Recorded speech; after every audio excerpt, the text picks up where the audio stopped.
y comenzamos. Bueno, a ver, hoy vamos a estar haciendo la guía del módulo 11. Tenemos que empezar por el ejercicio 1. Dice así: se sabe que una carga negativa, cuando hablamos de carga negativa, recuerden, es el tipo de carga. Es una carga de tipo negativa. Eso no significa que su cantidad de carga sea menor que cero, ¿sí? O sea, el tipo de carga es negativo, pero la cantidad de carga es 0,55 microcoulombs. Entonces, cuando hablamos de cantidades, las cantidades siempre son positivas. Y después el tipo de carga lo que va a determinar es hacia dónde apuntan las fuerzas o los campos eléctricos, pero no se usa el tipo de carga como signo, ¿sí? Como positividad o negatividad de la cantidad. Sí. 0,550. Sí, 0,55, 550 es lo mismo, ¿no? Porque ponerle un 0 adelante, o sea, yo podría hacer 0,55 y muchos ceros y es el mismo número, ¿sí? Bueno. Pero se entiende eso, ¿no? Sí.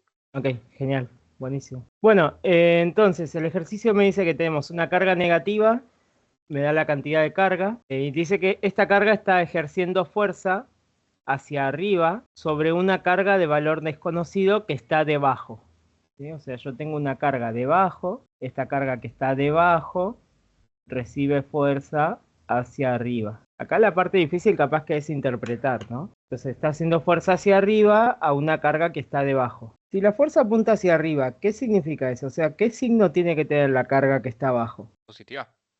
Claro, porque lo que necesito es una fuerza de atracción, ¿no? Entonces, las cargas de tipo opuesto son las que se atraen, por lo tanto necesito una carga positiva. Así que con esto ya sabemos el signo de la carga. Luego me dan otros valores, por ejemplo me da cuánto vale la fuerza F, 0,2 newtons, cuánto vale la distancia, 0,3 metros. Y me pregunta el valor de la carga que no conocemos, ¿no? Una vez que ya determinamos los signos, esa parte ya la tenemos y ahora vamos con las cantidades.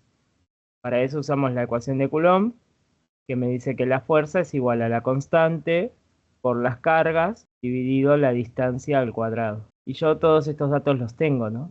Tendría que despejar la carga nada más. O sea, la carga me va a quedar fuerza por distancia al cuadrado sobre constante por carga, ¿no? Esta es la carga positiva, la que no conocemos, y esta es la carga negativa, la que sí conocemos. ¿Me siguieron acá? ¿Se entiende esto? O sea, agarré la ecuación y despejé la carga, ¿sí? Ahora reemplazamos los datos que nos da el ejercicio y calculamos, y listo. La fuerza es 0,2 newtons, la distancia es 0,3 metros, esto va al cuadrado. La constante es 9 por 10 a la 9 newtons metros cuadrados por coulomb cuadrado. Y la carga es 0,55 microcoulombs. Bueno, como esto está en microcoulombs, yo lo tengo que pasar a coulombs para que se cancele acá, ¿no? O sea, 0,55 por 10 a la menos 6 coulombs. Recuerden, micro es 10 a la menos 6. Así con esto la carga positiva me va a quedar el resultado de esa cuenta, ¿no? Aguárdenme que no agarré la calculadora. Bueno, esto me dio 3,64 por 10 a la menos 6. 3,64 por 10 a la menos 6 coulombs o 3,64 microcoulombs. Después el ejercicio dice: determine la magnitud y la dirección de la fuerza que la carga desconocida ejerce sobre la primera carga. Bueno, recuerden que las fuerzas siempre aparecen de a pares, ¿no? Entonces, si la carga negativa le hace fuerza a la positiva también le va a hacer fuerza a la negativa. ¿Y cuánta fuerza le va a hacer? La misma cantidad de fuerza, pero con sentido opuesto. ¿Se entiende esto? ¿Alguna pregunta hasta acá? Rocío, ahí te leí. Yo los martes Che, doy ¿alguien más se le trabó todo? ¿Se me está trabando? Porque hoy estaba con problemas con internet, pero se supone que se resolvió. Se escucha bien, dice. Debe ser vos, Pepe. Fíjate a qué red estás conectado, si podés de alguna manera. Bueno, Rocío me preguntó en qué aula y qué horario. Yo los martes doy clases de 7 a 10 y de 10 a 1 en el aula 6, ¿sí? Por si no podés venir el miércoles. Bueno, vamos con el ejercicio 3. En un campo eléctrico uniforme, se coloca un protón. Bueno, recuerden, un campo eléctrico uniforme es aquel que tiene el mismo valor independientemente de la posición, ¿no? Por ejemplo, acá yo tengo un campo eléctrico que vale 2750, porque es 2,75 por 10 a la 3. 2750 newtons por... El ejercicio me dice que en este campo se coloca un protón. Esto quiere decir que independientemente de que el protón se mueva, siempre va a tener el mismo campo eléctrico. Entonces, cuando eso ocurre, o sea, cuando el campo eléctrico es uniforme, la fuerza eléctrica va a ser constante, o sea, la fuerza es constante, y por lo tanto la aceleración es constante, ¿no? Y acá usamos cinemática. Algunas ecuaciones importantes para recordar de cinemática. Tenemos la ecuación horaria de la posición. Posición es igual a posición inicial más velocidad inicial por tiempo, más un medio de aceleración tiempo cuadrado. A veces el ejercicio nos puede preguntar alguna posición o cuánto se desplazó. La ecuación horaria de la velocidad, velocidad inicial más aceleración por tiempo. También el ejercicio nos puede pedir que calculemos alguna velocidad. Y luego algo que también es útil es la ecuación complementaria. Velocidad final al cuadrado menos velocidad inicial al cuadrado es igual a 2 por aceleración por tiempo. Recuerden que esta ecuación la usábamos para los casos en los que no teníamos... Perdón, no iba a tiempo acá, ¿no? Justamente... Lo que iba a decir es que esta ecuación se usa cuando no tenemos el tiempo, porque no contiene el tiempo como variable, ¿no? Es 2 por aceleración por delta x.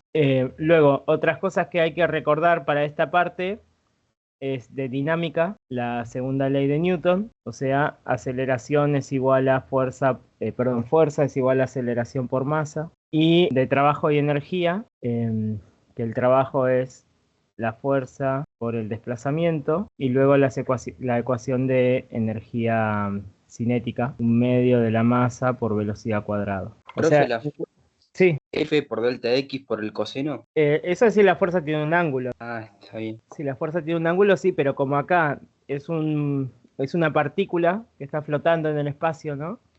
Se va a mover en la dirección de la fuerza.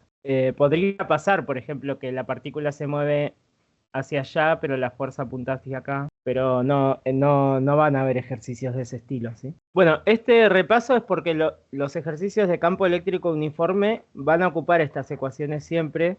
O sea, el ejercicio nos va a dar un campo eléctrico, una partícula, y luego nos va a pedir que calculemos fuerzas, que calculemos aceleraciones, velocidades, desplazamientos, energía cinética, trabajo. Entonces, un repaso de los primeros 3 módulos no vendría mal, por lo menos para estos ejercicios, ¿sí? Bueno, vamos con el ejercicio 3 entonces. Teníamos un protón en un campo eléctrico uniforme. Bueno, lo importante de acá es recordar que el campo eléctrico uniforme produce movimientos de tipo MRV, y además que el protón tiene una cantidad en particular de carga y de masa, ¿no? Que esto nosotros lo habíamos visto en la clase pasada, donde el protón va a tener una carga positiva de 1,6 por 10 a la menos 19 coulombs y una cantidad de masa de 1,7 por 10 a la menos 27 kilogramos. Entonces, con estos datos podemos calcular todo. Lo primero que nos piden es la fuerza eléctrica, ¿sí? La fuerza eléctrica, que se calcula como campo eléctrico por carga. O sea, cuando tenemos campo eléctrico como dato, campo por carga es fuerza. O si no, tenemos que usar la ecuación de Coulomb, donde el campo eléctrico es 2750 newtons por Coulomb, y la carga es la carga de un protón, 1,6 por 10 a la menos 19 coulombs. ¿Me siguen acá? Esto me da 4,4 por 10 a la menos 16 newtons, ¿no? Con eso tenemos la fuerza. Luego el ejercicio nos pide la aceleración. La aceleración que va a salir por segunda ley de Newton. Como fuerza es masa por aceleración, la aceleración será fuerza sobre masa, ¿no? La fuerza la calculamos recién, la masa es la masa de un protón. 1,7 por 10 a la menos 27 kilogramos. Esto me da 2,59 por 10 a la 11. Hola, ¿se me escucha? Sí, profe. Ok. No sé por qué tuve un microcorte. Eh, Con eso tenemos la aceleración, sí, era fuerza sobre masa. Y luego me piden la rapidez después de un microsegundo. O sea, es la ecuación de velocidad en función del tiempo, ¿no? Velocidad en función del tiempo es velocidad inicial más aceleración por tiempo, donde la velocidad inicial es 0. Así que ahí solo tengo que multiplicar la aceleración, 2,59 por 10 a la 11 metros por segundo cuadrado, por el tiempo, donde el tiempo es un microsegundo, que recuerden, micro 10 a la menos 6, ¿no? O sea, esto sería 10 a la menos 6 segundos. Esto me va a quedar 2,59 por 10 a la 5, o sea, 259.000 metros por segundo. Bueno, ¿qué tal? ¿Esto se entendió? ¿Me siguieron acá? Esto es algo que suele evaluarse, así que esto es algo que deben entenderlo bien, ¿sí? No es muy complejo, pero tienen que recordar cómo se calcula una fuerza, que es campo por carga, y luego con la fuerza cómo se puede sacar otros datos, ¿no? Primero la aceleración, y con la aceleración se puede calcular velocidades, posiciones, tiempos. Pero bueno, venimos bien. Dice, ¿de dónde sacó los datos de la masa? Esos datos yo se los di la clase pasada, ¿sí? Son los datos de la carga y la masa del electrón y del protón. En un principio se los tienen que aprender, ¿sí? Pero generalmente en el examen vienen los datos. Y si no están, yo se los paso, ¿sí? Pero deberían saberlos por el caso de que del final, ¿no? Si tienen que rendir final, a veces el docente no les va a pasar esos datos. Bueno, ejercicios, el 5 les dije que no lo hagamos, así que vamos con el 6. Dice, se ha medido la fuerza existente entre dos cargas que se encuentran a una determinada distancia. Ya tenemos dos cargas, vamos a llamarlas 1 y 2. El valor de la fuerza fue 650 newtons. La fuerza vale 650 newtons, ese es el primer dato. Se sabe que cada una tiene una carga excedente de 1 coulomb, siendo una positiva y la otra negativa. Esta es positiva, esta la hacemos negativa. Me dicen que las dos tienen una carga de 1 coulomb. O sea, yo diría que la carga 1, la carga 2 también. Calcule la distancia. Bueno, este es un ejercicio en el que tenemos que usar la ecuación de la fuerza eléctrica y después despejar, ¿no? Yo sé que la fuerza eléctrica es igual a la constante por las cargas dividido la distancia al cuadrado, ¿no? Y despejamos la distancia. La distancia nos va a quedar constante por cargas dividido fuerza, todo raíz cuadrada, ¿no? ¿Me siguen acá? Así que me dan todos los datos, me piden distancia y yo la despejo de la ecuación. No tiene más complicación. Así que esto me va a quedar la raíz de la constante, 9 por 10 a la 9. Y bueno, las cargas, que son 1 coulomb cada una, eso dividido a la fuerza, que son 650 newtons. Esto me da 3.721 metros. 3.721 metros. Pero bueno, ¿se entiende esto? ¿Me siguen acá o están muy perdidos? ¿Vamos bien? Díganme algo. O sea, fuiste reemplazando con los datos que estaban dando. Sí, reemplacé los valores en la ecuación y se despeja, ¿no?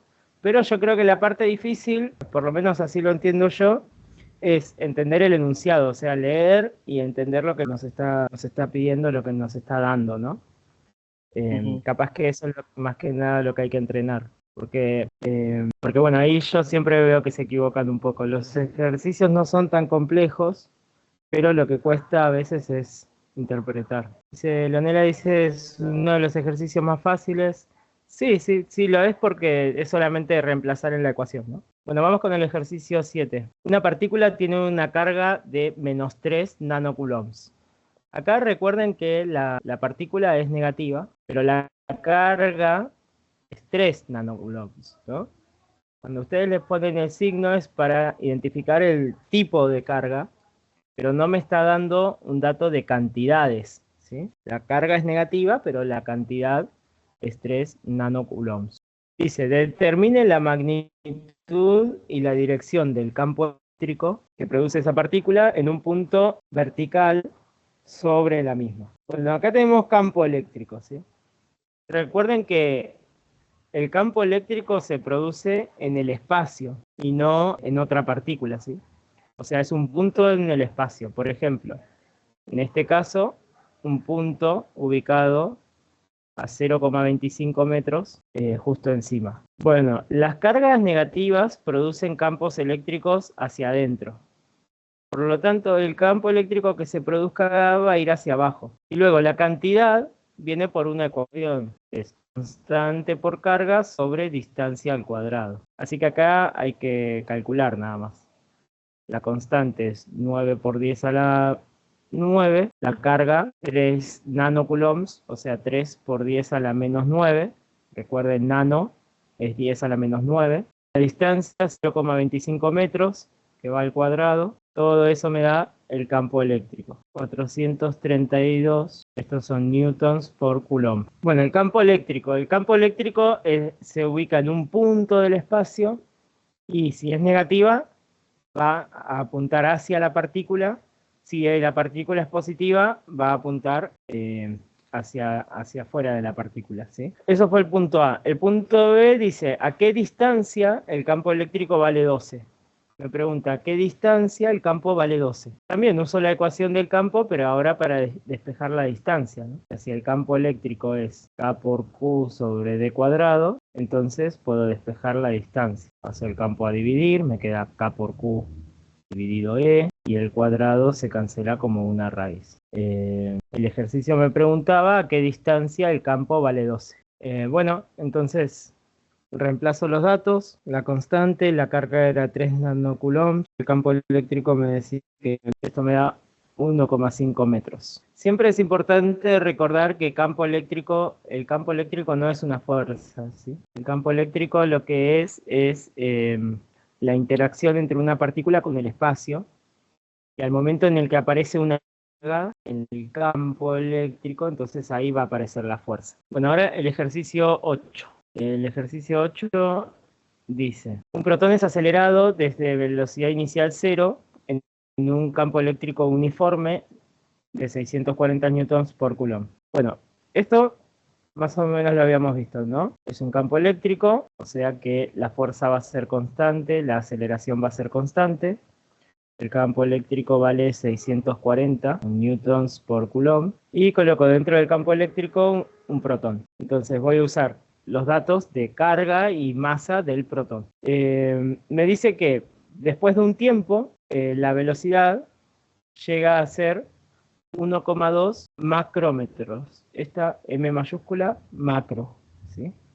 Que el ejercicio me dice que es 1 por 10 a la 6. O sea que después de un tiempo la velocidad que yo voy a llamar velocidad final va a ser 1,2 por 10 a la 6 metros por segundo. ¿Sí? El mismo ejercicio me daba el pasaje de unidades ahí, porque no es una unidad que se suele usar y que no la tienen por qué conocer. Bueno, lo primero que me pregunta es la aceleración. Punto A. ¿Cómo podríamos calcular la aceleración? ¿Qué les parece? ¿Se me escucha? Y con la complementaria se podría hacer. Sí. A ver, con la complementaria, no. A ver, hay tres maneras de calcular la aceleración. La primera es delta V sobre delta T, pero para eso necesitamos tiempo, ¿no? Que no tenemos. La segunda es la complementaria. Velocidad final al cuadrado menos inicial al cuadrado es igual a 2 por A por delta X, pero no tenemos delta X. Y la tercera es con dinámica de fuerzas, segunda ley de Newton, ¿no? Fuerza igual a masa por aceleración. Que esos datos sí los tenemos. O sea, tendríamos que calcular la fuerza, que es campo por carga. ¿Está bien? Ahí Agustín dijo, aceleración es igual a fuerza sobre masa. Exacto, tal cual. Si se corta, si no me escuchan bien, avísenme, sí, por favor. Porque yo no sé por qué me está fallando el proveedor de internet y no los leo. Capaz me pueden hablar. Así retomo donde nos quedamos, ¿no? Bueno, entonces, con esta ecuación vamos a calcular la aceleración. Voy a decir que la aceleración es igual a la fuerza sobre la masa. ¿Y cómo calculamos la fuerza? como campo por carga. Así, la aceleración va a ser campo por carga sobre masa. O sea, 640 newtons por coulomb, es el dato del campo, por la carga de un protón, 1,6 por 10 a la menos 19 coulombs, dividido la masa, 1,7 por 10 a la menos 27 kilogramos. Bueno, hago esto y me da...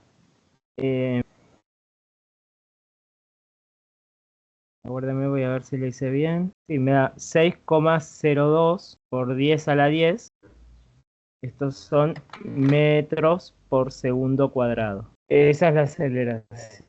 Luego el ejercicio me pide, ¿en cuánto tiempo el protón alcanza esa rapidez? O sea, ¿cuánto tiempo pasa para que el protón alcance la velocidad final, ¿no? Entonces acá sí yo podría usar esta ecuación, delta V sobre delta T, ¿no? Porque ya tengo la velocidad y tengo la aceleración. Así que yo usaría esa, ¿no? Despejo delta T, el tiempo va a ser igual a delta V sobre A, ¿está bien?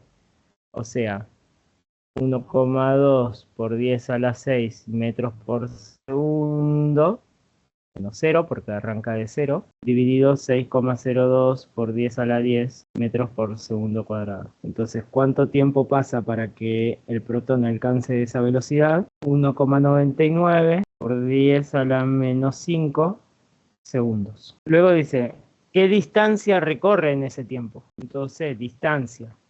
Si me pide distancia, puedo usar la ecuación de posición, ¿no? Posición es igual a posición inicial más velocidad inicial por tiempo más un medio de aceleración tiempo cuadrado, donde la posición inicial es 0, la velocidad inicial es 0. Y los datos ya los tengo, ¿no? La aceleración la calculamos antes, 6,02 por 10 a la 10 metros por segundo cuadrado, y el tiempo lo calculamos recién, 1,99 por 10 a la menos 5 segundos, esto va al cuadrado. Me siguieron acá, ¿no? Me da 11,9 metros. Lo último que me pide el ejercicio es cuál es la energía cinética final. Así, de energía cinética es un medio de la masa, velocidad al cuadrado. Y esos datos también los tenemos todos. La masa es la masa de un protón, 1,7 por 10 a la menos 27 kilogramos. La velocidad me la daba el ejercicio, 1,2 por 10 a la 6 metros por segundo. Esto va al cuadrado. Así, la energía cinética es... Y bueno, esto me dio 1,22 por 10 a la menos 15 joules, ¿no? Por ser energía. Esto es un típico de examen, ¿sí? Tal vez no que les pidan tantas cosas, pero sí, por ejemplo, si les piden una posición, van a tener que calcular la aceleración primero, ¿no? Por dar un ejemplo. Así que esto es algo que se suele evaluar. ¿Cómo es esto? ¿Se entiende? ¿Ustedes lo pueden hacer a esto? ¿Me siguen acá? Más, dice Chris. Sí, es cuestión de práctica. Sí, esto, bueno, es así, ¿no? Es cuestión de practicar mucho. Y tal vez de los primeros módulos quedan un poco atrasadas y ya se las olvidaron y refrescarlas. Pero si tienen la hoja de fórmula a mano, no tendrían que tener más problemas para calcular velocidades, posiciones, etc. Los ejercicios estos de campo eléctrico uniforme siempre son muy parecidos. Se resuelven calculando primero la fuerza, con la fuerza la aceleración, y con la aceleración el resto de lo que nos pide el ejercicio. Bueno, vamos a hacer el 9. Ejercicio 9. Un electrón y un protón, los dos se colocan en reposo en un campo eléctrico uniforme, cuyo valor es menos 6 por 10 a la menos 5. ¿Por qué me da un campo eléctrico negativo? ¿Qué significa eso? Que sea negativo el campo eléctrico. ¿Qué significa que el campo eléctrico sea negativo? ¿Por qué el campo eléctrico es negativo? ¿O por qué algo es negativo? Una fuerza, por ejemplo, las cosas que son vectores, ¿no? Las magnitudes vectoriales que tienen que se dibujan con flechas. ¿Por qué serían negativos? ¿Qué significa eso? Que va para el lado. Claro. Sí, sí. O sea, va en contra del sistema de referencia. Es eso. O sea, si yo tengo una velocidad negativa, es porque va hacia atrás. Si tengo una hacia atrás, el campo eléctrico me está diciendo que el campo eléctrico va hacia atrás. O sea, yo tengo un campo eléctrico ahora que apunta hacia la izquierda. ¿Se entiende eso? Por eso el campo eléctrico va a ser menos 6 por 10 a la 5 newtons por coulomb. ¿Me siguen ahí, no? Entonces, me dice que yo coloco en este campo eléctrico un protón y un electrón. ¿Cuál va a ser la diferencia entre el protón y el electrón? O sea, ¿cómo van a reaccionar los dos? ¿Se van a mover igual y en la misma dirección o qué va a pasar? Recuerden que las cargas positivas siempre se mueven a favor del campo eléctrico. O sea, el protón, al ser una carga positiva, va a recibir una fuerza que apunte a favor del campo eléctrico. ¿Sí? En cambio, el electrón, que es una carga negativa, recibirá una fuerza en contra del campo eléctrico. Mientras el protón se va a mover hacia la izquierda, el electrón se va a mover hacia la derecha. Igual de acá estoy viendo que mezclé los dos ejercicios, ¿no? Mezclé con el 10, porque leí el valor que me daba el 10 acá, ¿no? En cambio en el 9 el campo era positivo. Así que voy a corregir eso. Si el campo es positivo, va a ir hacia la derecha y el protón va a la derecha, el electrón va a la izquierda, ¿sí? Esto era porque el campo eléctrico en el ejercicio 9 era positivo, no era negativo. 520 vale. Pero el concepto es el mismo, ¿no? Si el campo eléctrico es positivo, va a la derecha, el protón va a acompañar al campo eléctrico, pero el electrón va a ir en contra del campo eléctrico. La fuerza que aparezca en el electrón va a ir en el mismo sentido que el campo eléctrico, la fuerza que aparezca en el protón va a ir en contra. ¿Sí? Y el ejercicio me pregunta cuál va a ser la velocidad de cada una de las dos partículas, cuál va a ser la velocidad del electrón, cuál va a ser la velocidad del protón, después de 48 nanosegundos.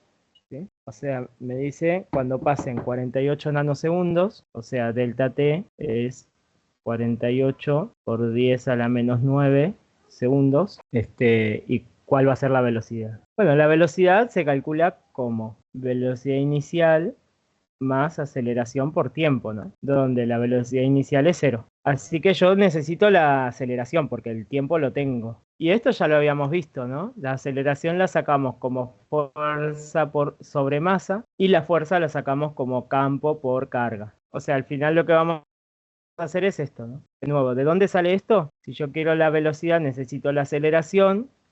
Si quiero la aceleración, necesito la fuerza, y si quiero la fuerza, hago campo por carga. ¿Está bien? Necesito calcular esto, por un lado para el protón y por otro lado para el electrón. ¿Sí? Son dos cálculos distintos. A ver, hagamos primero el del protón. Tengo que hacer campo por carga sobre masa con los datos del protón. El campo eléctrico era 520 metros por segundo, no metros por segundo, newtons por coulomb. La carga del protón es 1,6 por 10 a la menos 19 coulombs. La masa de un protón es 1,7 por 10 a la menos 27 kilogramos. Y el tiempo era 48 por 10 a la menos 9 segundos. Me rellené los datos del protón, ¿no? Esto me da 2349 metros por segundo. Esta es la rapidez que alcanza el protón en esos 48 nanosegundos. Ahora hagamos lo mismo, pero con los datos del electrón. Profe, perdón, abajo dice 1,7 por 10 o por 15. Abajo dice 1,7 por 10 a la menos 27. ¿Sí? Es la masa del protón. Está bien, está bien. Es la masa del protón. Bueno, con el electrón lo mismo, pero ahora con los datos del electrón, ¿no? Van a ser el campo eléctrico 520 newtons por coulomb. La carga del electrón es la misma, o sea, la misma cantidad de carga que la del protón. 1,6 por 10 a la menos 19 coulombs. Y la masa del electrón es 9,1 por 10 a la menos 31 kilogramos. Esto me da... me estoy olvidando del tiempo, claro. El tiempo era 48 por 10 a la menos 9 segundos, porque eran 48 nanosegundos. Ahora sí, me da 4.388.571 metros por segundo, ¿no? La velocidad del electrón. ¿Por qué el electrón se mueve mucho más rápido que el protón? ¿No? La velocidad del electrón es 4 millones, la del protón 2.000. Nada más. No es por Claro, porque el electrón tiene muchísima menos masa. Claro. El electrón es muy pequeño, la masa es muy chica, entonces las aceleraciones van a ser mayores, ¿no? Se van a mover más rápido. ¿Cuál? Bueno, este fue el ejercicio 9, ¿sí? Típico ejercicio de campo eléctrico uniforme. Me daban un campo eléctrico, una partícula, y me pedían, en este caso, una velocidad, ¿no? Me podían haber pedido un desplazamiento, me podían haber pedido energía cinética. En este caso me pidieron una velocidad. Ya para terminar tenemos el ejercicio 10. El ejercicio 10 es el que hay que razonar un poquito más, porque acá tenemos un campo eléctrico negativo, ¿no? Y bueno, acá hay que interpretar bien el enunciado. Esto lo hablamos recién. El campo eléctrico negativo me indica que va en contra del sistema de referencia. Nosotros lo dibujamos hacia la izquierda, ¿no? Es un campo eléctrico que vale menos 6 por 10 a la menos 5 newtons por coulomb. Me dice que en ese campo eléctrico se lanza un protón en la dirección positiva del eje X. Esa es la parte importante. O sea, yo tengo un protón y lo voy a lanzar hacia la derecha, con velocidad positiva. O sea, este protón va a tener velocidad inicial. Pero la fuerza que reciba el protón va a ir hacia atrás, porque la fuerza siempre va a favor del campo eléctrico, ¿no? Por lo tanto, mientras el protón va avanzando, se va a ir frenando, ¿no? ¿Me siguen ahí? Después de un tiempo, su velocidad va a ser 0. El ejercicio me dice que tarda 7 centímetros, o sea, después de 7 centímetros se detiene. La distancia acá son 7 centímetros. De ahí me pide que calcule la aceleración, la velocidad inicial y cuánto tiempo pasó. Bueno, primero la aceleración. ¿Se les ocurre cómo podemos calcular la aceleración? Más. Claro, porque como no tenemos tiempo y tampoco tenemos velocidades, porque la velocidad inicial no nos la da, no podemos usar las otras ecuaciones. Así que la aceleración va a ser fuerza sobre masa, o sea, campo por carga sobre masa. Esto ya lo hicimos varias veces, ¿no? La fuerza, campo por carga. Menos 6 por 10 a la menos 5 newtons por coulomb, por 1,6 por 10 a la menos 19 coulombs, dividido 1,7 por 10 a la menos 27 kilogramos. Esa va a ser la aceleración que tenga el protón. Obviamente me va a quedar negativa porque el campo es negativo, ¿no? O sea, como el campo apunta hacia atrás, la aceleración también va a apuntar hacia atrás. Esto es porque el protón tiene carga positiva y al tener carga positiva, la fuerza va a favor del campo eléctrico. Me da menos 5.647 metros por segundo cuadrado. Algo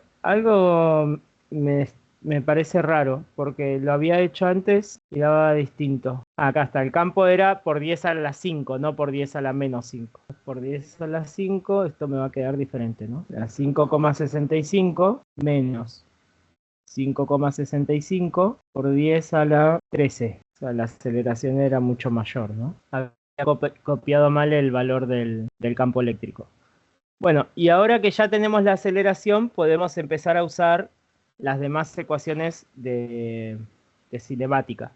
Por ejemplo, el ejercicio me pide que calcule la velocidad inicial. ¿Cómo podemos calcular la velocidad inicial? ¿Qué les parece? ¿Con qué ecuación? ¿Con la complementaria se podría?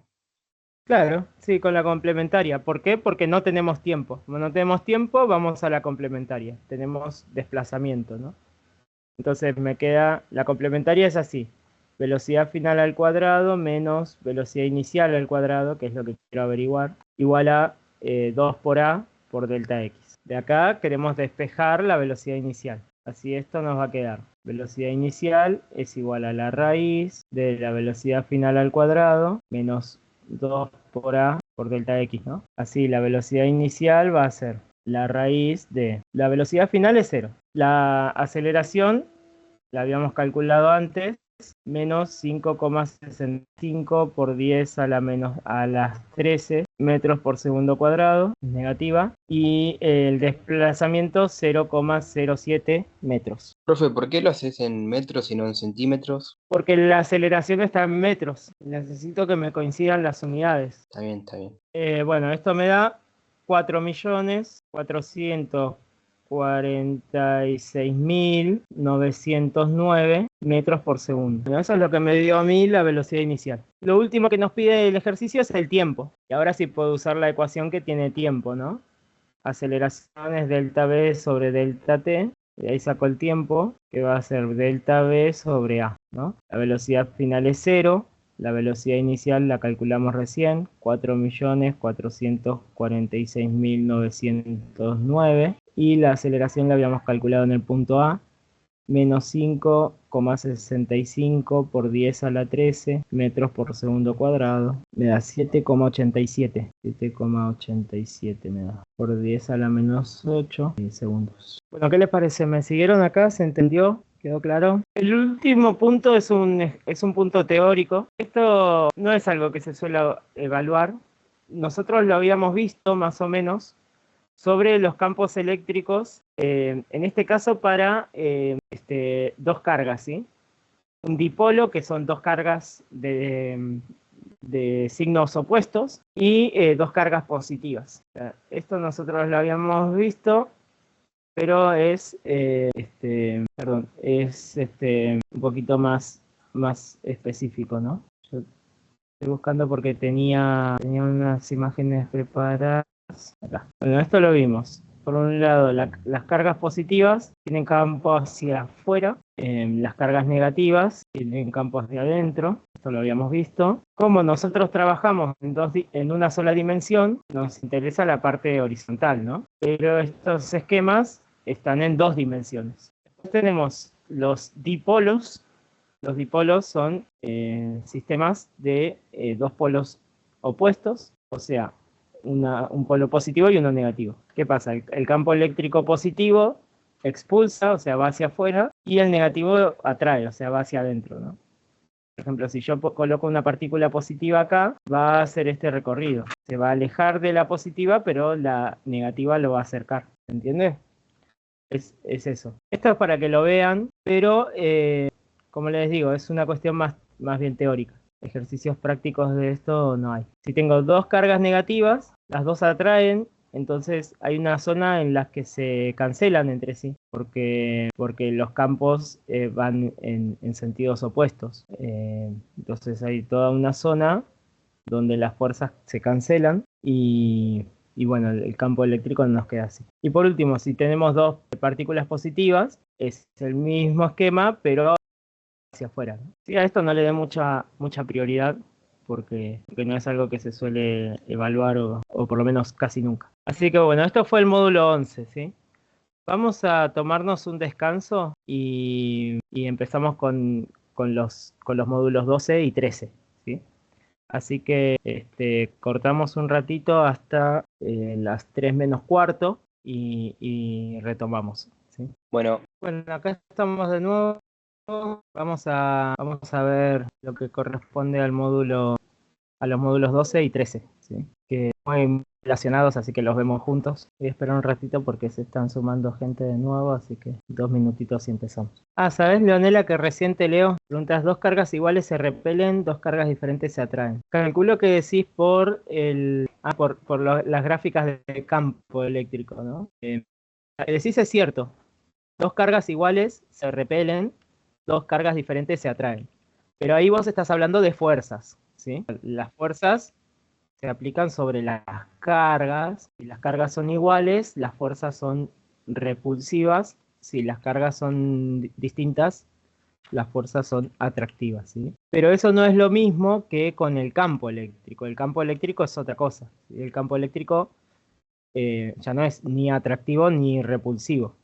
El campo eléctrico es la interacción entre la carga con el espacio. A ver si me carga la pizarra. Parece que se trabó lo que iba a mostrar. Voy a cerrar y volver a abrir. Vamos con la pizarra en blanco. Entonces, una carga positiva tiene campo eléctrico hacia afuera. Si yo coloco una carga negativa, la carga negativa recibe fuerza en contra del campo. O sea, la fuerza va a ir hacia adentro. Por más que la carga positiva tenga campo hacia afuera, las cargas negativas van en contra del campo. Y las positivas van a favor del campo. ¿sí? Entonces, las líneas del campo eléctrico en el dipolo, o sea, una carga negativa y una positiva, tienen esta forma, más o menos así, ¿sí? Esto que vimos acá es una gráfica de campo eléctrico, no de fuerza eléctrica, ¿sí? Profe, Sí. disculpe, no se le ve la pizarra. Claro, sí, yo había cerrado. Perdón, vamos de nuevo. Gracias. Vamos a volver atrás y después empezamos de nuevo. Las cargas positivas tienen campo hacia afuera. Esto es campo eléctrico, no es fuerza, ¿no? Es la interacción entre la carga y el espacio. Acá no hay ninguna fuerza. Cuando yo agrego una carga dentro del campo eléctrico, por ejemplo, una carga negativa, va a aparecer una fuerza, ¿sí? Las cargas negativas reciben fuerza en contra del campo. Las cargas positivas reciben fuerza a favor del campo. ¿Me siguen ahí? Entonces, lo primero es entender la diferencia que hay entre campo eléctrico y fuerza. El campo eléctrico es una cuestión del espacio, ¿sí? Es una cuestión más imaginativa, porque no produce ninguna interacción, ¿no? Ahora, cuando aparece una carga dentro del campo, aparecen las fuerzas. Si la carga es negativa, la fuerza va en contra del campo. Si la carga es positiva, la fuerza va a favor del campo. Las cargas positivas producen campos hacia afuera y las negativas hacia adentro. Entonces, esto que vemos acá es un dibujo del campo eléctrico de un dipolo. Es el campo eléctrico que hay entre una carga positiva y una negativa. Si yo quisiera dibujar la fuerza entre una carga positiva y una negativa, entonces las fuerzas que aparecerían sería esta y nada más. Una fuerza de la carga positiva atrayendo a la negativa y otra de la negativa atrayendo a la positiva. Este es un gráfico de fuerzas, y este es un gráfico de campos. ¿Entiende la diferencia? ¿Para qué me sirve el campo? Me sirve para predecir lo que va a pasar si aparece una partícula. Por ejemplo, si apareciera una partícula positiva acá, esta partícula positiva se va a mover en el campo. De esta manera, va a atraerse de la negativa y va a repelerse de la positiva. Porque las partículas positivas se mueven a favor del campo. Si yo coloco una partícula negativa acá, por ejemplo, entonces va a ser este movimiento. Si la coloco acá. Si la coloco acá, va a ser este movimiento. Porque las negativas van en contra del sentido del campo. Bueno, esa era la aclaración, ¿no? Entonces, Leonela, vos lo que escribiste está bien, ¿sí? Dos cargas iguales se repelen, dos cargas diferentes se atraen, pero eso es con fuerzas y después no es lo mismo con campos, ¿no? Bueno, vamos a cambiar de tema, vamos a ver ahora, por un lado, capacitores. Bueno, un capacitor es un arreglo de placas paralelas, esto nosotros lo habíamos visto, ¿no? Dos placas paralelas de carga opuesta, o sea, vamos a tener una placa cargada con cargas positivas, la otra con cargas negativas. Los capacitores se conectan a un circuito eléctrico y su función es almacenar energía. Los capacitores almacenan energía en las placas y luego cuando la energía eléctrica se corta, el capacitor libera esa carga almacenada y le da energía al sistema por un breve tiempo, ¿sí? Eso es un capacitor. Así que lo que hace el capacitor es almacenar cargas. Por ejemplo, yo tendría cargas negativas en la placa negativa, cargas positivas en la placa positiva. Las cargas negativas van a querer salir de la placa positiva, las cargas positivas van a querer salir de la negativa, ¿no? Entonces eso es energía que está almacenada, ¿no? Estas cargas tienen energía potencial eléctrica. Bueno, vamos a definir la capacitancia, C mayúscula, capacitancia, como la cantidad de carga que puede almacenar el capacitor por unidad de voltaje. Así tenemos capacitancia. Profe, ¿podés repetir la explicación? La explicación de la fórmula, ¿no? Sí, no, lo que significa capacitancia. Sí, la Dijiste la capacitancia es la cantidad de carga que puede almacenar un capacitor por unidad de voltaje. O sea, la C es capacitancia, la Q es carga, la B es voltaje. El voltaje nosotros lo habíamos visto en la clase pasada. El voltaje era la cantidad de trabajo que se puede realizar por unidad de carga, ¿no? O sea, si el voltaje es alto, el sistema puede realizar mucho trabajo. Por lo tanto, va a poder cargarse más. ¿no? Si el voltaje es bajo, se carga menos el capacitor. La relación que hay entre carga y voltaje es la capacitancia, aunque le decimos más bien capacidad. Es un término más coloquial que se suele usar más, ¿sí? Capacidad y capacitancia son la misma cosa. O sea, distintos capacitores van a tener distinta capacidad. Hay capacitores que pueden almacenar más energía, hay capacitores que pueden almacenar menos energía, ¿se entiende? ¿De qué depende la capacidad? La capacidad va a ser igual a la permitividad, es esta epsilon minúscula es permitividad, por el área de las placas dividido la distancia entre las placas. Esto de acá es permitividad. La permitividad se va a calcular como la permitividad relativa por la permitividad del vacío. Bueno, esta permitividad es la permitividad del aislante que está en medio del capacitor, ¿sí? O sea, el material que hay en medio del capacitor, entre las dos placas. Distintos materiales tienen distintas permitividades. Por ejemplo, un capacitor se puede formar con dos placas de metal y un papel, ¿sí? Si se conectan dos placas de metal y un papel a una fuente eléctrica, por ejemplo, una batería, una pila, eso se va a cargar y después se puede usar ese sistema para encender un foco, por ejemplo. Que es un experimento casero que se puede hacer y está bueno para entender un poquito qué es un capacitor, ¿no? Pero lo que nos interesa a nosotros son estas ecuaciones, ¿sí? Capacidad es igual a carga sobre voltaje, y luego la capacidad desde el punto de vista geométrico de la forma del capacitor, que es permitividad por área sobre distancia. Luego, como el capacitor se usa para almacenar energía, entonces también es interesante saber cuánta energía almacena, ¿no? Así U, que U ya lo habíamos visto antes, es la energía interna. La energía interna del capacitor se va a calcular como un medio de la capacidad por el voltaje al cuadrado. O sea, de esta manera se puede calcular cuánta energía eléctrica tiene el capacitor, que es la energía que va a proveer al sistema cuando se corta el suministro de energía eléctrica, ¿no? A ver, ejemplos de capacitores. Por ejemplo, se usan los capacitores para circuitos electrónicos, ¿sí?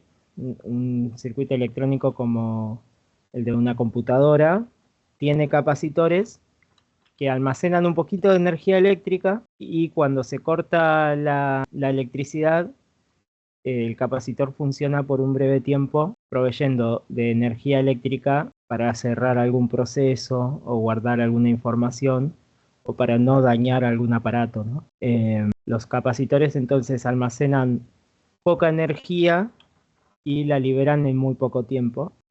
No es una batería que almacena mucha energía para mucho tiempo, sino que en este caso el uso es más breve, ¿no? También se usan capacitores para encender motores, por ejemplo. Encender un motor requiere de mucha energía eléctrica. Mantenerlo encendido no tanto, pero encenderlo sí. Entonces, como se necesita mucha energía, se puede agregar un capacitor para que le dé esa energía extra en poco tiempo para funcionar, ¿no? Eso también se suele hacer. Así que bueno, estos son capacitores. De nuevo, a nosotros lo que nos termina interesando es conocer las ecuaciones, saber qué significa cada letra y no mucho más que eso. Veamos circuitos. Los capacitores se pueden conectar en circuitos. Sí, perdón. ¿Circuitos 13? Perdón. ¿Cómo, Agus? No te entendí. ¿Circuitos es el módulo 13? No, esto que estamos viendo ahora es el módulo 12, que es capacitores, ¿sí? O sea, esto sería circuitos de capacitores. Perfecto. Los capacitores se pueden conectar entre sí. Eso forma un circuito eléctrico. Ahora vamos a ver un poquito más de eso, pero en un principio los capacitores pueden conectarse en serie o en paralelo. Una conexión en serie es cuando se conecta uno después de otro en la misma rama del circuito, ¿sí? El circuito eléctrico viene y conecto un capacitor y luego de ese capacitor en el mismo circuito conecto otro, ¿sí? Eso es una conexión en serie. Una conexión en paralelo es cuando se conectan en simultáneo en ramas distintas. Eso es una conexión en paralelo. O sea, el circuito eléctrico se bifurca, se divide en dos y tengo un capacitor en cada rama. y luego el circuito se vuelve a juntar. Esa es una conexión en paralelo. ¿Por qué vemos esto? Porque circuitos de capacitores funcionan como un capacitor. O sea, si yo conecto dos capacitores, sigo teniendo la misma propiedad del capacitor. O sea, voy a almacenar energía para después usarla, ¿no? Lo que va a cambiar son las variables. O sea, va a cambiar la capacidad, la carga y el voltaje. Acá vamos a ver una pequeña explicación de por qué es así. Pero esto, más allá de eso, lo importante, de nuevo, terminan siendo las ecuaciones que vamos a usar después para trabajar con circuitos, ¿no? En primer lugar, las cargas se almacenan en las placas. Tenemos una placa positiva y una placa negativa. Entonces, cuando los capacitores se colocan en serie, las placas positivas y negativas se cancelan entre sí. O sea, las cargas se cancelan y al final las cargas que terminan contando son las externas, ¿no? Entonces, debido a eso, vamos a tener que en conexiones en serie, la carga total, o sea, la carga neta, la carga de los dos capacitores juntos, va a ser igual a las cargas de los dos capacitores. O sea, van a estar compartiendo cargas, ¿sí? La carga 1 va a ser igual a la carga 2 y a su vez a la carga total. En paralelo eso no pasa porque las cargas en paralelo se juntan, o sea, se suman, ¿no? Si yo tengo cargas positivas en una placa y cargas positivas en otras, no se cancelan entre sí, entonces se agregan. Así que en paralelo la carga total va a ser igual a las cargas sumadas, o sea, la carga 1 más la carga 2 y si tuviera más, sumo más. Sobre el voltaje.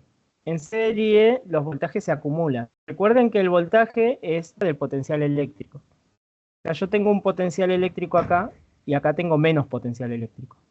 Eso es un voltaje. Luego vuelve a pasar lo mismo, ¿no? Tengo un potencial eléctrico acá y acá tengo menos. Entonces, el voltaje total se va acumulando en serie. Así que en serie, el voltaje total es la suma de los voltajes individuales. En paralelo no pasa eso, ¿no? En paralelo el voltaje se comparte. Si yo tengo un potencial eléctrico acá, es el mismo que acá, porque está en el mismo circuito. Y al final el salto termina siendo el mismo para los dos y el salto total también. Pero bueno, esto lo que nos termina dando es que en paralelo el voltaje total es igual a los voltajes individuales, ¿no? O sea, se comparten. Luego, como nosotros tenemos que la capacidad es carga sobre voltaje, podemos calcular cómo son las capacidades totales. En serie se suman los voltajes, o sea, se suman los denominadores. Por lo tanto, nos queda una suma inversa. O sea, esto va a ser 1 sobre la capacidad 1 más 1 sobre la capacidad 2, todo elevado a la menos 1. Así se calcula la capacidad total en serie. En paralelo, lo que se suman son los numeradores, ¿no? O sea, la carga. Así que me queda la suma lineal, capacidad 1 más capacidad 2. Bueno, estos son circuitos. O sea, van a haber ejercicios donde tenemos varios capacitores conectados entre sí y nosotros vamos a tener que identificar si están en serie o si están en paralelo y en base a eso usar las ecuaciones para calcular lo que el ejercicio nos pida, ¿sí? Nos queda ver unidades. Bueno, vimos algunas unidades nuevas, algunas magnitudes nuevas, como es la capacidad. La capacidad se mide en faradios o farads. Farads o faradios, que bueno, como vimos, un farad es igual a un coulomb sobre un voltio. Bueno, luego tenemos la carga, que se mide en coulombs, el voltaje, que se mide en voltios, ¿no?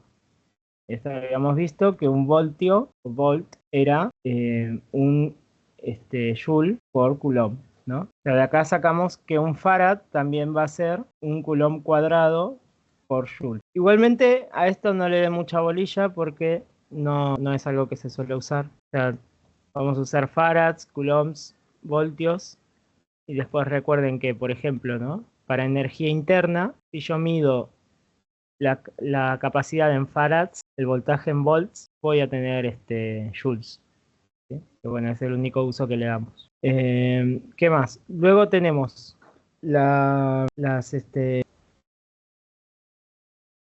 se me fue el coeficientes, que vimos la permitividad en el vacío. La permitividad en el vacío es 8,85 por 10 a la menos 12. Estos son farads por metro. Así que bueno, esto es capacitores, que es el módulo 12, ¿sí? El módulo 13 es resistores. Es muy parecido, pero bueno, con otro aparato, ¿no? En este caso, con resistores. Un resistor es un material que resiste el tráfico de energía eléctrica, ¿no? O sea, opone alguna resistencia. Entonces, cuando la energía eléctrica pasa a través del resistor, se produce fricción y se libera una parte de esa energía como calor. O sea que el resistor disipa energía eléctrica. Bueno, vamos a definir a la resistencia o resistencia eléctrica como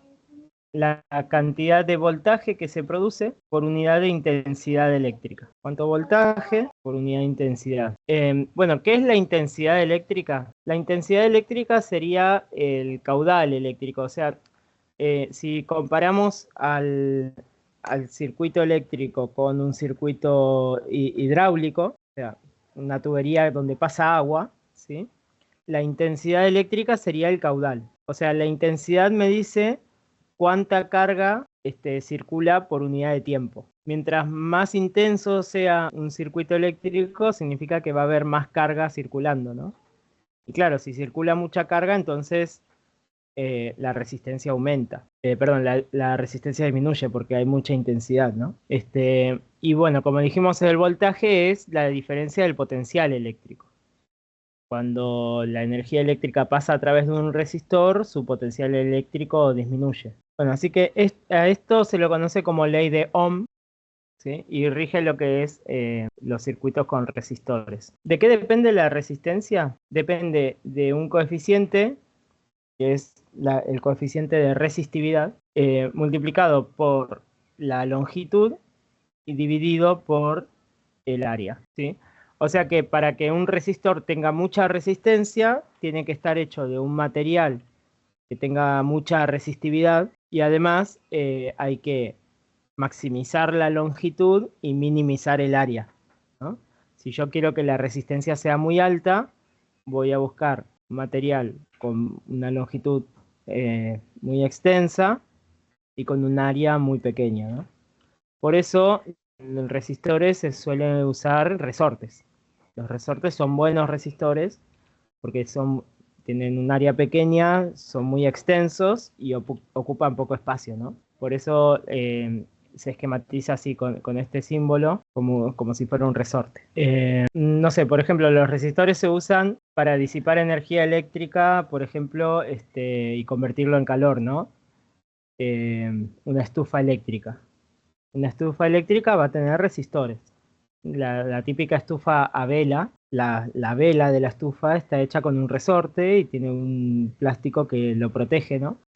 O una vela de vidrio que lo protege. Y el resistor es literalmente un resorte. Bueno, ¿qué nos queda? Bueno, como la función del resistor es disipar energía eléctrica, uno quiere saber cuánta energía está disipando. Así que la potencia de disipación me dice cuánta energía disipa por unidad de tiempo y se calcula como el voltaje por la intensidad. ¿Ok? Así que de resistores, estas son las tres ecuaciones importantes. Tenemos la ley de Ohm, luego cómo calcular la potencia de un resistor y cuánto vale la resistencia en términos de la forma en la que se fabricó, ¿no? Con qué material, qué longitud tiene, qué área. Los resistores también pueden conectarse en circuitos y bueno, al igual que antes, se van a conectar en serie o en paralelo y el concepto es el mismo, ¿no? Dos resistores en serie van a estar uno después de otro en la misma rama del circuito y en paralelo van a estar en simultáneo en ramas distintas. Después va a pasar que en serie los resistores tienen misma intensidad, porque recordemos, la intensidad es como el caudal, ¿no? Entonces la intensidad total va a ser igual a las intensidades individuales. En cambio, en paralelo las intensidades se suman. La intensidad total va a ser igual a la suma de las intensidades individuales. El voltaje ya lo habíamos visto, en serie los voltajes se suman, en paralelo los voltajes se comparten. Y luego, como la resistencia es igual al voltaje sobre la intensidad, entonces en serie las resistencias se suman de manera lineal, en paralelo se suman a la inversa. O sea, 1 sobre R1 más 1 sobre R2, etcétera, todo a la menos 1. O sea, es lo mismo que vimos en capacitores, ¿no? Pero cambia porque la ecuación de resistor es distinta a la ecuación del capacitor. Por último, nos quedan las unidades. Vimos nuevas unidades como la resistencia. La resistencia se mide en ohms, son ohms u ohmios. Y bueno, se simboliza con una letra omega mayúscula. Luego, la intensidad eléctrica se mide en amperes o amperios en español. Bueno, si quieren alguna equivalencia, que no las usamos, pero para que estén ahí, un amperio es un coulomb por segundo. Esto se los había dicho, ¿no? Porque el amperaje o la intensidad eléctrica es cuánta carga circula por unidad de tiempo. Y luego, como la resistencia es voltios sobre amperes y un voltio es un coulomb por un joule por coulomb, me queda que un ohm va a ser, tienen que ser joules por coulomb cuadrado por segundo, ¿no? El segundo me va a quedar arriba. Joules por segundo, joules segundos por coulomb cuadrado. Pero bueno, esas equivalencias no se usan, ¿no? Lo importante acá es recordar las unidades para la resistencia ohms, para la intensidad amperios o amperes, y después, por ejemplo, si yo quiero calcular una potencia, es voltaje por intensidad. Si uso voltios y uso amperes, la potencia me va a quedar en watts, ¿sí? Bueno, ¿qué tal con esto? ¿Más o menos se entiende? ¿Me siguieron? Sí, más ¿Una o menos, sí. pregunta? Bueno, bien. Para leer más. Vamos a ver algunos conceptos de circuitos que pueden ayudar a interpretar y a resolver ejercicios. Bueno, algunos símbolos que se usan en los circuitos, ¿no? Ya vimos los capacitores, son dos líneas paralelas, esto es un capacitor. Vimos los resistores, un resorte, esto es un resistor. Luego, esto de aquí es una fuente, ¿sí? Y bueno, está esquematizando la fuente eléctrica, o sea, desde dónde viene la energía eléctrica. Que bueno, esto podría ser, por ejemplo, una pila, una batería, un tomacorriente, o sea, los enchufes de la pared, ¿no? Etcétera. La fuente, eso se los escribo, la fuente determina el voltaje total del circuito. La fuente es la que determina el voltaje total. Por ejemplo, acá en Argentina, el voltaje del tomacorriente, ¿no? del sistema de energía eléctrica argentino está a 220 voltios. O sea, todos los aparatos que conectamos al tomacorriente tienen un voltaje total de 220 volts, porque la fuente es la que determina el voltaje, ¿sí? O por ejemplo, las baterías de coche tienen un voltaje de 12 voltios. Entonces, las baterías de coches tienen un voltaje de 12 voltios, así que todo el sistema, el circuito eléctrico del auto va a tener un voltaje total de 12 voltios. Cuando compramos pilas, las pilas, las comunes, las AAA, AA, tienen un voltaje de 1,5 volts. Entonces, lo mismo, ¿no? Un aparato que funciona con una pila AA va a funcionar con un voltaje total de 1,5 volts. Y cuando compramos, por ejemplo, un aparato electrónico o eléctrico del exterior, podemos tener problemas con los voltajes, ¿no? O sea, el aparato puede estar fabricado para funcionar en otro voltaje, y si lo conectamos a la red eléctrica a 220 se puede quemar o no funcionar. Pero bueno, más allá de eso, lo importante es que, por ejemplo, si el ejercicio les dice que el voltaje de la fuente es de 12 voltios, entonces ustedes saben que ese es el voltaje total.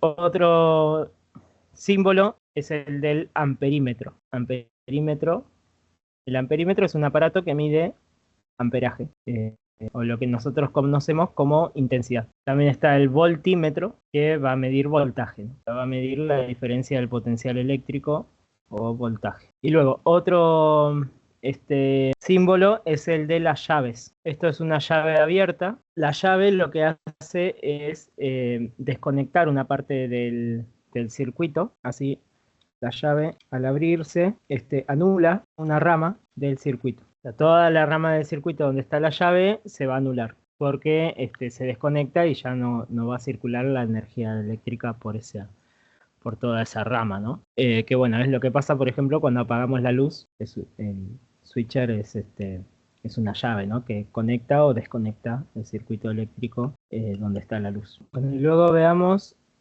cómo leer un circuito. Los circuitos eléctricos suelen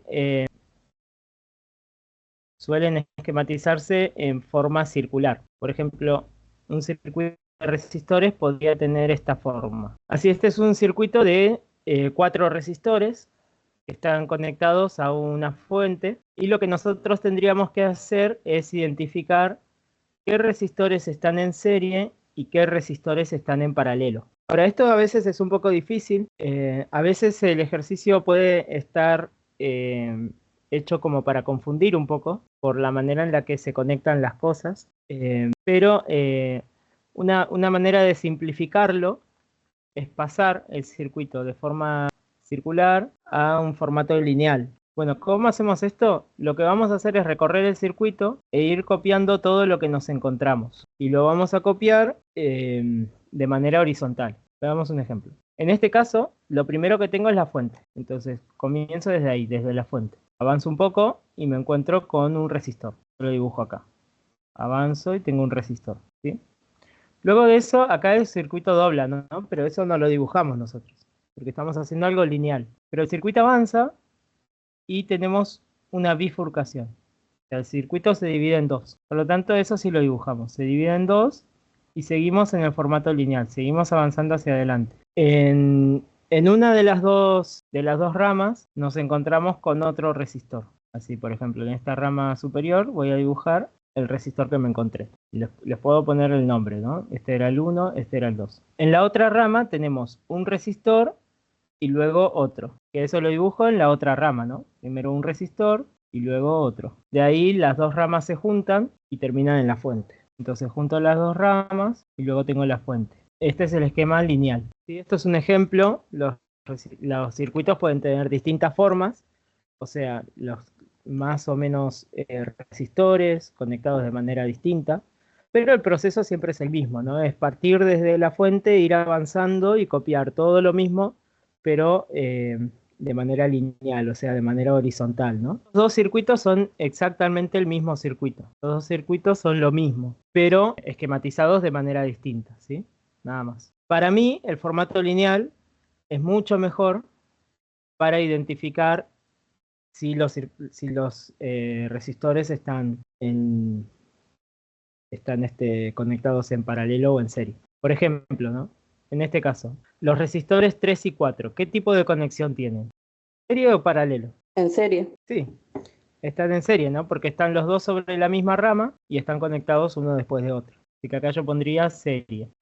Ahora, el resistor 2 con el sistema de los dos resistores 3 y 4. O sea, el resistor 2 y la combinación 3 y 4. ¿Qué de conexión tiene? Ahí estarían en paralelo. Totalmente. O sea, 3 y 4 están en serie entre sí. 2 está en paralelo con el par de resistores 3 y 4. ¿Se entiende eso? Eso es importante, ¿sí? Luego, el resistor 1. ¿Qué tipo de conexión va a tener con los resistores 2, 3 y 4? Esta vez serie, ¿no?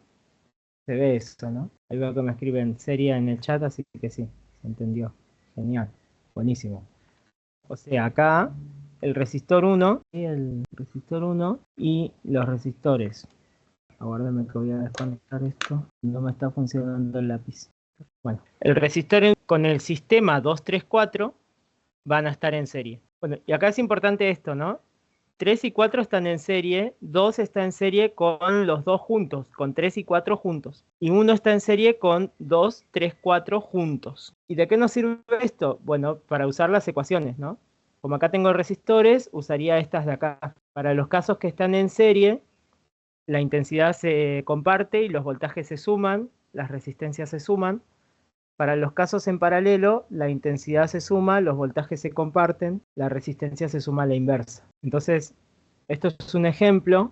En este ejemplo, esto me va a quedar así. La resistencia 3,4, perdón, no, la resistencia. Vamos con la intensidad primero. La intensidad 3, 4 va a ser igual a la intensidad 3 y a la intensidad 4. ¿Por qué? Porque en serie las intensidades se comparten, ¿no? Luego, el voltaje 3, 4 va a ser igual a la suma. El voltaje 3 más el voltaje 4. La resistencia 3, 4 va a ser igual a la suma. La resistencia 3 más la resistencia 4. Ahora, en paralelo, 2 y 3, 4, voy a tener que la intensidad 2, 3, 4 va a ser la suma, porque en paralelo las intensidades se suman. O sea, la intensidad 2 más la intensidad 3, 4, ¿no? La intensidad 3, 4 es esta. El voltaje 2, 3, 4 se comparte. O sea, el voltaje 2 va a ser igual al voltaje 3, 4 y al 2, 3, 4. El voltaje 3, 4 es este. La resistencia 2, 3, 4 se suma a la inversa, que está en paralelo. 1 sobre R2 más 1 sobre R3, 4. Todo a la menos 1. Donde R3, 4 se saca de acá. Por último, 1 está en serie con 2, 3, 4. Entonces, esto sería la intensidad total. La intensidad total va a ser entonces igual a la intensidad 1 e igual a la intensidad 2, 3, 4. Intensidad 2, 3, 4. El voltaje total va a ser igual a la suma esta vez, ¿no? Voltaje 1 más voltaje 2, 3, 4. La resistencia total, como está en serie, va a ser la suma. Resistencia 1 más resistencia 2, 3, 4. Esta resistencia total, voltaje total e intensidad total son la resistencia, la intensidad y el voltaje de la fuente. En realidad sería la intensidad y el voltaje de la fuente, porque generalmente la fuente no va a tener resistencia, ¿no? Pero más allá de eso, o sea, si el ejercicio le dice una fuente de tanto voltaje, ese es el voltaje total. Si les dice calcular la intensidad de la fuente, calculo la intensidad total. Generalmente en un ejercicio de circuitos hacemos esto, este es el proceso, ¿sí? Primero pasamos el circuito al formato lineal, identificamos qué está en serie, qué está en paralelo, y después no siempre hace falta hacer todo, ¿no? Si hacemos todo, capaz el panorama nos queda más claro para saber por dónde avanzar, ¿no? El ejercicio nos va a dar valores de resistencias, de voltajes, y nos va a pedir que calculemos algo en particular. Y nosotros vamos a usar estas ecuaciones para llegar a ese valor. De nuevo, casi nunca usamos todo, pero el esquema es ese, ¿no? Por ejemplo, si a mí el ejercicio me da la intensidad 3, con la intensidad 3 yo tengo la intensidad 4.